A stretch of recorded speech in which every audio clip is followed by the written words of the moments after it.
Good morning mummy. ఈరోజు టిఫిన్లకు ఏం పెడుతున్నావు? హాయ్ ఫ్రెండ్స్, అందరికీ గుడ్ మార్నింగ్. చాయ్ తాగిరా? నేనైతే చాయ్ తాగినా. ఇప్పుడైతే పిల్లలకి బాక్స్ పెడుతున్నా.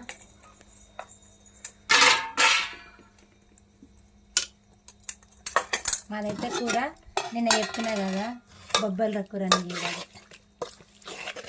బొబ్బరికాయ కూర నేనైతే ఫస్ట్ టైం వండిన, ఎప్పుడు వండలేదు. ఇగో నేనైతే ఫస్ట్ టైము వీటిని ఏమంటారో ఇట్లా నాకు తెలియదు. ఇవి బొమ్మట్లు. ఇది చేపల కూర అయితే వండిన నేనైతే, ఉల్లిగడ్డలు చేపల కూర. వీటిని ఏమంటారో నాకు ఇట్లా అంత ఐడియా తెలియదు. బొమ్మిడి చేపలు అంట. నేనైతే ఎప్పుడు వండలేదు, ఇక ఫస్ట్ టైము. పిల్లలకైతే తినబెడుతున్నా. బాయ్ ఫ్రెండ్స్, లైక్ చేయండి, షేర్ చేయండి, కామెంట్ చేయండి, మా ఛానల్ని సబ్స్క్రైబ్